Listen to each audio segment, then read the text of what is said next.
السلام علیکم ورحمۃ اللہ وبرکاتہ۔ ایک درد بھرا بیان سنا ہے ڈاکٹر سلمان مصباحی صاحب کا، دامت برکاتہم العالیہ، اہل سنت کے عالم دین ہیں، بہت ہی درد رکھنے والے۔ انہوں نے باپ کے حوالہ سے اور والدہ کے حوالہ سے انہوں نے بیان کیا ہے، کہا کہ رکشے کے پیچھے، گاڑی کے پیچھے ماں کی دعا جنت کی ہوا کہندا تینوں پیو گالا کردا رہیا، پیو بددعاواں دیندا رہیا، کی لکھاؤ والدین کی دعا جنت کی ہوا۔ گو بن کے کہندے نے اتنے پلسٹر کردا رہیا، چوتھی منزل تے تیرا باپ ہی کردا رہیا یا تیری ماں کردی رہی ہے۔ راتی اٹھ کے نائٹاں ڈیوٹیاں لا کے تے تیرے واسطے دودھ لے کے آندا رہیا، تیری ماں لے کے آندی رہی ہے، تیرا پیو لے کے آندا رہیا۔ انہوں نے کہا کہ شان ہے ماں کی، لیکن یہ کیوں لکھواتے ہو؟ یہ لکھواؤ والدین کی دعا۔ آج مجھے اس بات کی بھی خوشی ہے کہ کافی عرصہ میں نے علماء کو سنا ہے، سب مسلک کے علماء کی خوشبو میں سونگھ رہا ہوں۔ ہر پھول کی اپنی خوشبو ہے، کسی کو گلاب پسند تو کسی کو چنبیلی۔ میں نے ایک فیس بک پہ پوسٹ کی تھی، گر ماں ہے جنت، گر ماں ہے جنت مگر دروازہ ہے باپ۔ گھر دی کندی نہیں ٹپن دین گے، رات دی تسی گھر دی کندی ٹپو تے پڑوسی آن کے تواڈے سر چ ڈانگ مارن گے کہ یہ کون جا رہا ہے۔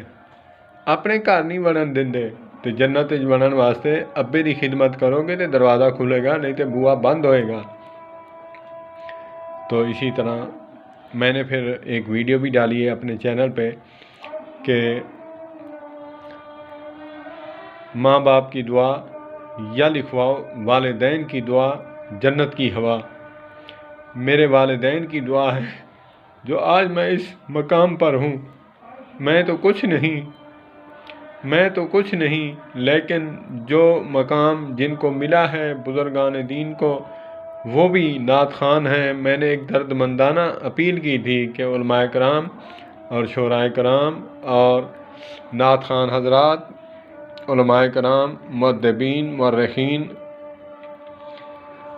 میں نے ریکویسٹ کی تھی کہ آپ جو ہے اشعار پڑھتے ہیں پڑھیں، لیکن میں نے یہ ایک شعر تخلیق کیا ہے، گر ماں ہے جنت، میں مانتا ہوں گر ماں ہے جنت تو دروازہ ہے اس جنت کا باپ۔ تو ہمیں یہی بتایا گیا ہے کہ 3 حقوق والدہ کے ہیں۔ چوتھی بار آقا کریم علیہ السلام نے فرمایا کہ تیرے باپ کا بھی تیرے اوپر حق ہے۔ اس کا یہ مطلب نہیں کہ چوتھا مقام ہے، اس کا یہ مطلب نہیں واقعہ سنا ہے۔ ایک صحابی رسول اپنے والد گرامی کی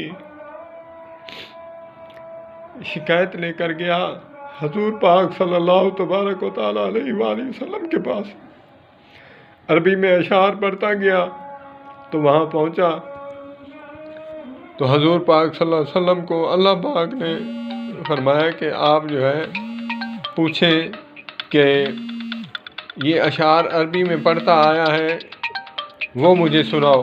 تو دل ہی دل میں کہا کہ جب سے بچہ تھا وہاں سے حساب کر، اگر دینا پڑ گیا تو میں دوں گا، لینا پڑ گیا تو میں لوں گا۔ تو بیچ میں کال آ گئی ہے، لا حول ولا قوت الا باللہ۔ ختم کرتا ہوں، اللہ پاک عمل کی توفیق عطا فرمائے۔ تو اس وقت نبی مکرم صلی اللہ علیہ وسلم نے فرمایا کہ انت مالک